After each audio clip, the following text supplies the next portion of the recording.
I just spent hours digging into NVIDIA's latest presentation on Project Groot, and I'm absolutely blown away. If you're into robotics or AI, stick with me. You're going to want to hear this. So, I've been fascinated with robots since I was a kid. I mean, who wasn't, right? But for years, I've watched robotics demos with a healthy dose of skepticism, the jerky movements, the controlled environments, the inevitable failures that happen off camera. Okay, so I wasn't really sold on NVIDIA's Project Groot at first. But honestly, after seeing that detailed tech explanation, I'm really impressed. It's definitely making me reconsider things. Groot looks like it could seriously change how we approach humanoid robots. That breakdown got into the technical details, showcasing some impressive tech they're using to advance robotics. Project Groot isn't just another robot demo or a single product. It's NVIDIA's comprehensive strategy for the future of physical AI computing, and they're approaching it with a level of sophistication I haven't seen before. What caught my attention immediately was how they framed the problem. This isn't just cool tech for tech's sake.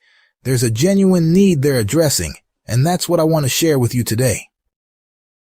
NVIDIA started their presentation with 3 statistics that frankly blew me away.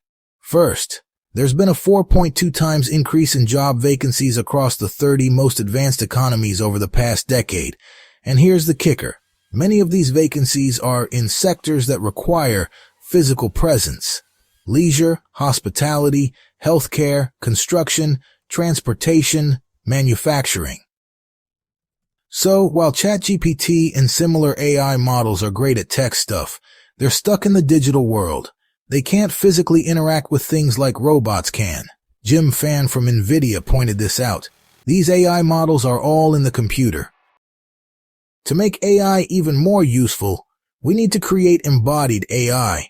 That means putting AI brains into robots or something else physical. Then, they can actually do things in the real world. Think about using these AI robots in factories to help build stuff, in warehouses to move packages, or in hospitals to help patients. Of course, building these AI robots is tough. They need good sensors and ways to move around, and the AI needs to learn about the physical world fast. Plus, we need to make sure they're safe and used for good, not for harm. Okay. So the global labor shortage is causing a massive $1.4 trillion hit to the world economy. That's like losing the GDP of Spain or Mexico every year. Basically, we don't have enough people to do all the work, and it's causing a real headache. This isn't just about slowing down growth. It's messing with all sorts of industries and could make existing inequalities even worse. Companies can't find workers, things cost more, and some might even have to shut down. Plus, those without the right skills could get left behind, leading to social problems. To fix this, we need to train people for the jobs of tomorrow, maybe tweak immigration policies, and look at using technology to fill the gaps. It's a big issue that everyone needs to pay attention to, or we could be looking at a long period of economic trouble. Robots like Robonaut used to break the bank at $1.5 million in 2001. Now, you can snag a humanoid robot for roughly $40,000, which is about the price of a decent car. That's a massive price cut fueled by tech improvements, smarter production, and increased volume.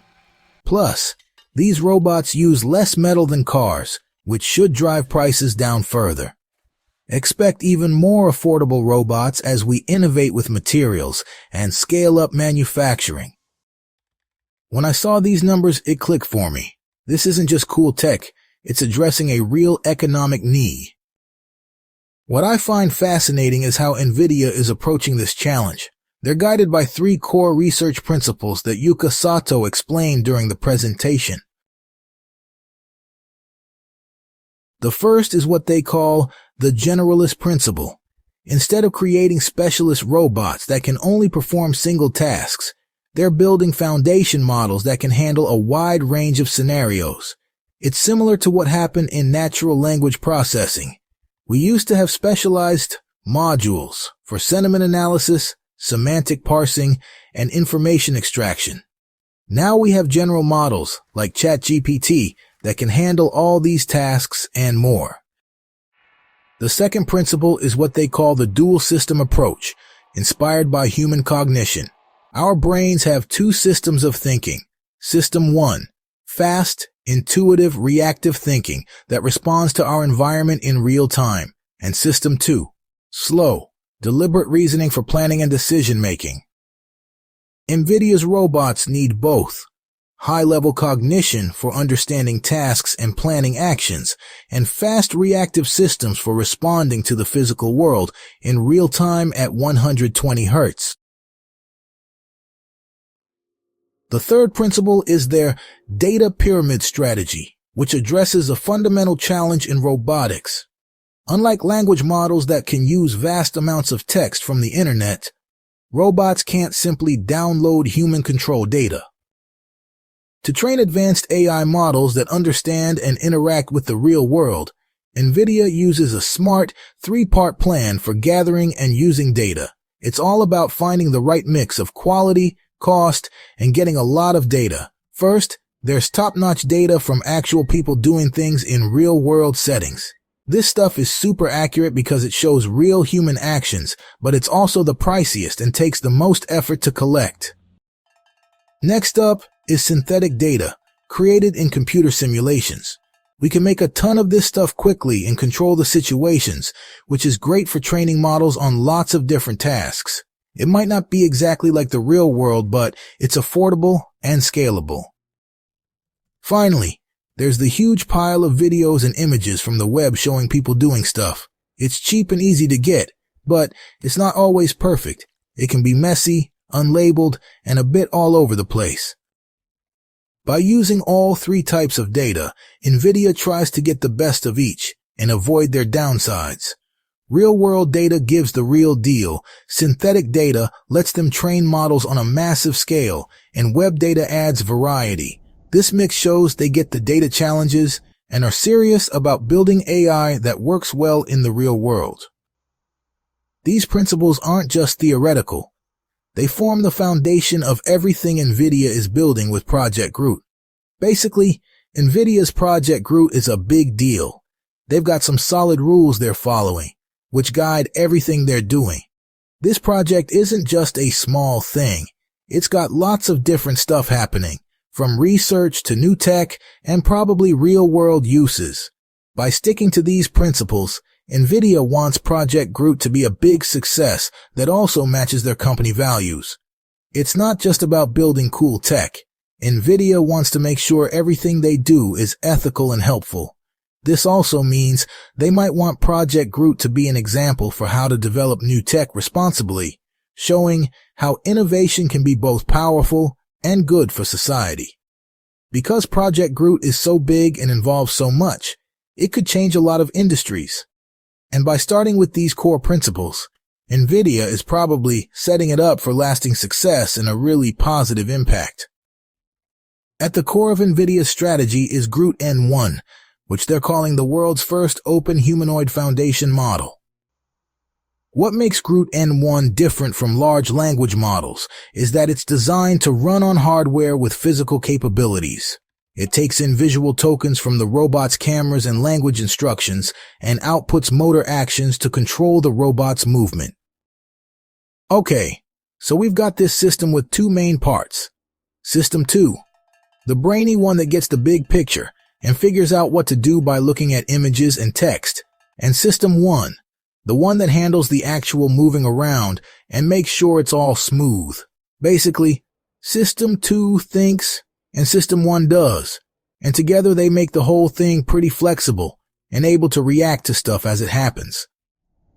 One of the most impressive aspects is its cross-embodiment capabilities. The same model can control different robot bodies, from a single robot arm with a gripper to two-armed humanoids with hands. NVIDIA achieves this through embodiment-specific adapters that allow the model to work with various robot configurations while sharing the same underlying neural network. Remarkably, Groot N1 is only a 2 billion parameter model, tiny compared to modern language models. This smaller size is intentional, as it needs to fit on edge computing devices for real-time robot control. Groot N1 really nailed it. It handled chores like emptying the dishwasher like a champ and teamed up with another robot arm for some pretty detailed factory work. Plus, it switched gears easily to work with different robot setups for home tasks, which is awesome for all sorts of help. They even demonstrated it working on the $110 Hugging Face LE robot, making this technology accessible to the broader robotics community. That part genuinely excited me. When cutting-edge technology becomes accessible to hobbyists and smaller researchers, innovation accelerates. Now, let's talk about something that really caught my attention: how they're training these robot brains. Training a 2 billion parameter model typically requires billions of data points, a major challenge for robotics where collecting real-world data is slow and expensive. NVIDIA tackles this with some incredibly clever approaches. First, they use what they call digital cousins, simulated environments that aren't perfect replicas of reality, but capture the essential elements. This trades some precision for much greater diversity and quantity of training data. Then they use a technique called Dex Mimic Gen that multiplies a small number of human demonstrations into many synthetic training examples. 5 demonstrations collected in 10 minutes can be transformed into hundreds of variations in different conditions. In total, they use 100 times more synthetic data than real data, combining them with sophisticated data mixing strategies during training. One of the most innovative approaches they showed was using neural simulations, leveraging AI video generation models to create neural trajectories that can be annotated with latent actions and used as training data. This is literally using AI to generate training data for other AI. Mind-blowing stuff. All this AI needs specialized hardware, which NVIDIA addresses with Thor, their computer designed specifically for humanoid robotics. This next-gen GPU architecture, codenamed Blackwell and featuring a specialized transformer engine, rocks some serious power. We're talking 2 petaflops of FP4 performance. Plus, it's got 425 gigabit Ethernet. That's 10 times faster than before. Security's tight with multiple safety features on board. And get this, it's got multi-instance GPU capability so it can handle both quick, low-latency stuff and big, brainy tasks. Thor includes 14 Poseidon ARM CPU cores, 128 gigabytes of memory, and numerous accelerators for vision processing and image processing. What I found particularly clever is their HoloScan sensor bridge, a platform that converts data from various sensors into Ethernet packets and streams them directly to GPU memory with ultra-low latency. It's solving a real pain point in robotics development. The Thor Developer Kit will be available in June 2025, providing all the I/O and connectivity options needed to start building humanoid applications immediately.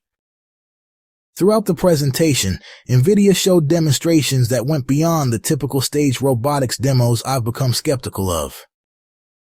Their Groot N1 model was handling diverse objects in kitchen settings, coordinating between multiple robot arms, and adapting to different humanoid platforms. What especially impressed me was their mobility framework.